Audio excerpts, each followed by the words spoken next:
ตอนนี้เราสอนอยู่ที่บ้านนาวางใหญ่เมืองหนองบกพี่น้องเอาพาพี่น้องเลาะเบิ่งบ้านนาวางน้อยงานหลายและสวงนี้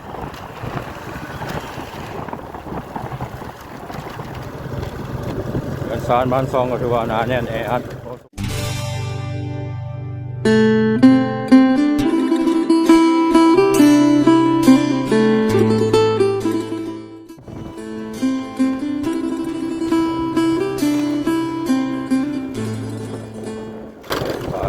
พี่น้องหมดสู่ทุกคนตัวพยายามเศร้าเนาะเสาร์มื้อนี้ที่บ้านหนองสะพังเมืองหนองบกแขวงคำมวนที่บ่าวสอนที่พาพี่น้องเราเที่ยวสุนทรภพลาวยามเศร้าเนาะไปทุ่งนาเมืองหน้าแซงพี่น้องหรือว่าหน้าปล่ำไปทางหน้าวางนี่เป็นเส้นทางจากบ้านน้องสะพังลัดไปใส่บ้านตาดเพิ่มน้องตะเวนกำลังขึ้นวันนี้อากาศซุ่มเย็น2 มื้อก่อนมีฝนตกพี่น้องวันนี้ครับเริ่มมาแดดอีกแล้วฝนเดือน5ระยะนี้ก็เป็นระยะเก็บเกี่ยวเข้าหน้าแซงหรือว่าหน้าปลังของพี่น้องชาวบ้านนะตอนนี้เราสอนอยู่ที่บ้านนาวางใหญ่เมืองหนองบกพี่น้องเขาหน้าแซงหรือว่าเขาหน้าปลังกำลังสุกเหลืองเนาะเขาเป็นเตากันซ้อน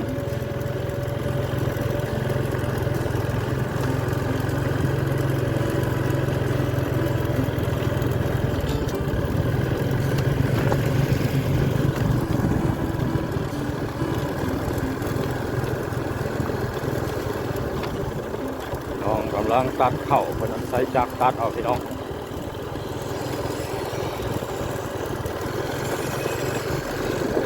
เป็นระยะเก็บเกี่ยวเขาหน้าแซง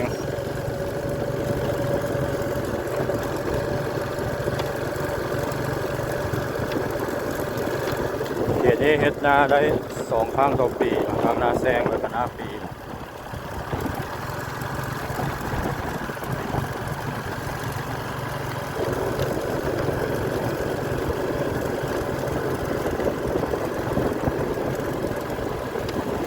นาวางก็มี3 นาวา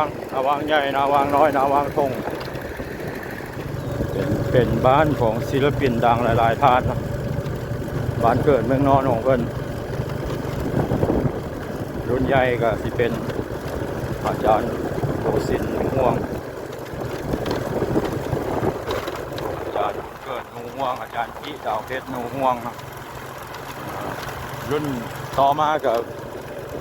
ที่กำลังดังที่โคเวอร์เพลงสาวแร่บ้านหน้าไอ้สง่าเสียงไอ้สง่าเราจะเสียงเหมือเดี๋ยวเขาพูดอื่นอีกพี่น้องพอบ้านต่อยที่พ้นมาบุกแบดแม่เหมือนกันเนาะบ้านเกิดเมืองนอนเกิดมีแต่คนดัง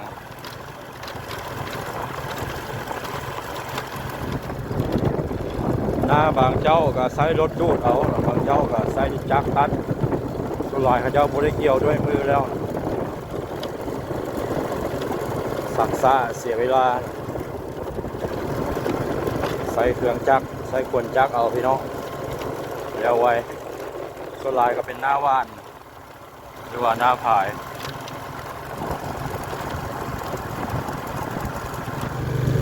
เอาพาพี่น้องเลาะเบิ่งบ้านนาวางน้อยที่เป็นเฮ็ดทางใหม่เลยตัดยางก็ยังพอได้ปลูกเรือเนาะปลูกยางไปพุ่นละฮอดส่วนฮอดบ้านสะดือเป็นบ้านเรียบแคมเซบางไฟ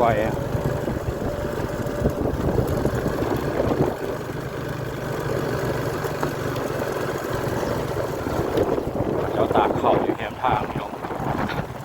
ตากเข่าหน้าแซงเราวิวบนนี้งามขนาดนั้น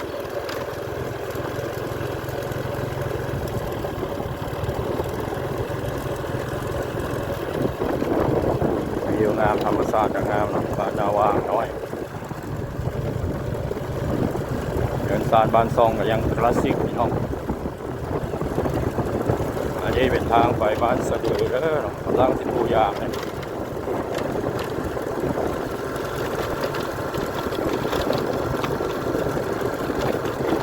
วัดบ้านนาวางน้อย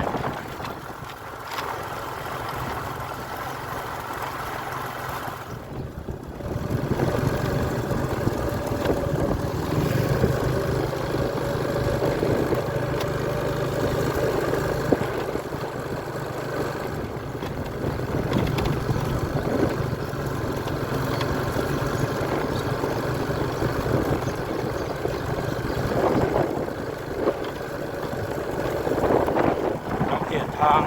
สำเร็จแล้วเนาะรอถ่ายลงที่เบสพอร์ต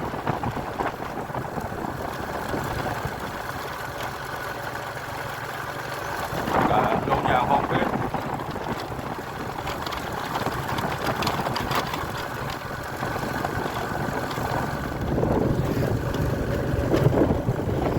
ต้นไม้ไผ่หลายพี่น้องไอ้แคมเซลของไผ่นะจะเป็นไผ่บ้านใช้ลำใหญ่ทั้งนั้นทำโคตรขาแคมเซลของไผ่จะมีหลายทั้งฟังสวรรค์และฟังคำมวลตามที่ได้ยินข่าวมาว่าเพิ่นจะปูยางพี่น้องอาจจะปูอะไรแต่ว่าวันจะลงยางเพื่อเนาะ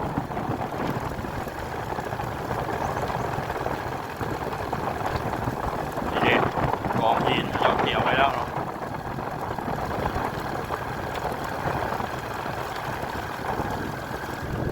แขวงขมวนจะว่ามีเส้นทางปูยางหลายในเมืองและชนบทเป็นแหล่งพัฒนาเพราะว่าแขวงขมวนเนี่ยเป็นจุดศูนย์กลางในการค้าขายพี่น้องจุดเชื่อมต่อระหว่าง3ประเทศไทยลาวเวียดนาม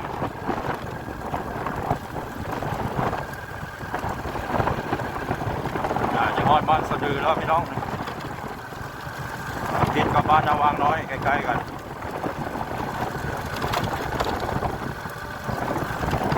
บ้านเรียบแคมเซบังไฟ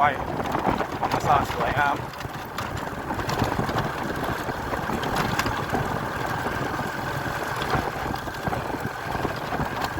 สอนยังบ่เคยมาเกือบบ้านสะดือเลย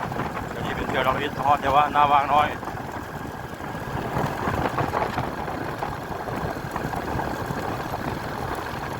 เงินสารบ้านซองมีทางเงินไว้เงินดินก็มีเนาะ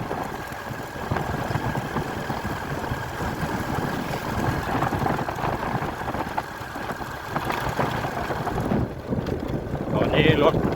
เกี่ยวเข้ารถขุดเข้ากำลังทำงานเนาะ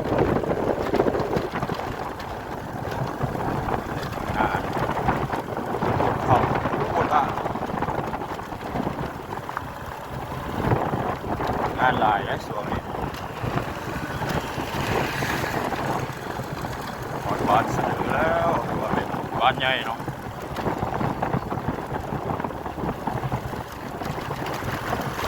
บ้านใหญ่หลายห้อยหลังคาเรือนนะพี่น้องก่อนมักแต่เรือนเจ้าเนี่ยคลาสสิกดีเนาะเรือนไม้เรือนทรงลาวแท้ๆมีกองตารางอ่างเฟือง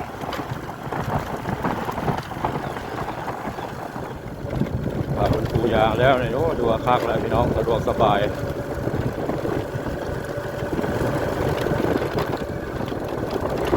เป็นบ้านใหญ่กว่านาวางน้อยอีก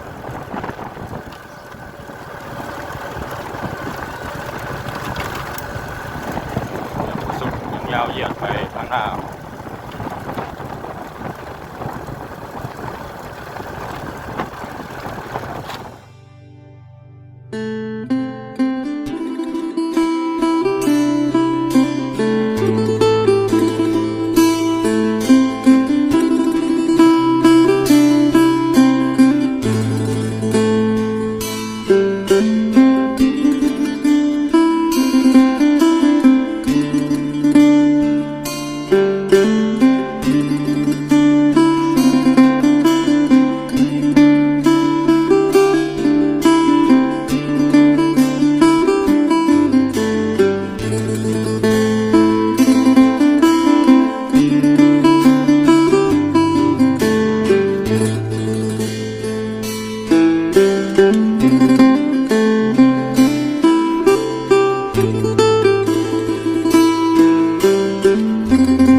บ้านใหญ่ขนาดพี่น้องเลยเราสอนจะบุกเคยเห็นจะเพื่อ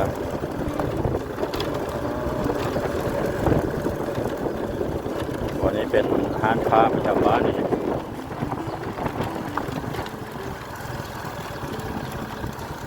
จากรถไถพากันจอดซื้อเครื่องของไปกินอยู่ไฮอยู่หน้า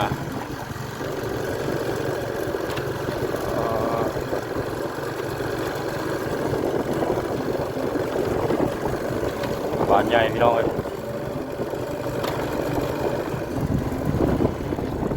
เดินมาเลาะให้มันสุดเมืองพี่น้องไปสุดสายทางเส้นนี้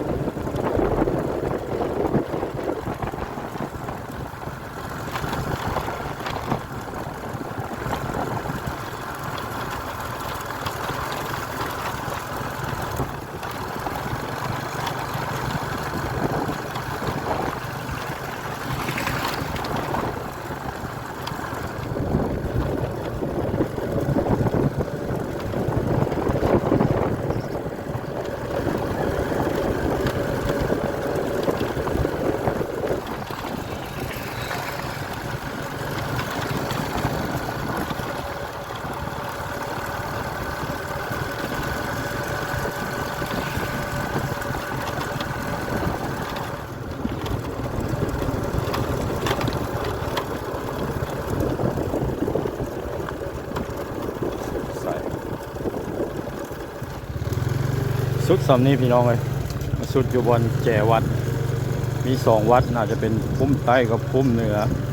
บ้านสะดือใต้บ้านสะดือเหนือแน่นอนเนาะถือว่าเป็นบ้านที่สวยสดงดงามหลายเนาะบ้านสะดือพี่น้องเมืองหนองบกแขวงขมวนเอาในบางสอนเขาปิดคลิปนี้ไว้ซ้ำนี่ก่อนเด้อพี่น้องคลิปหน้าพบกันใหม่สบายดี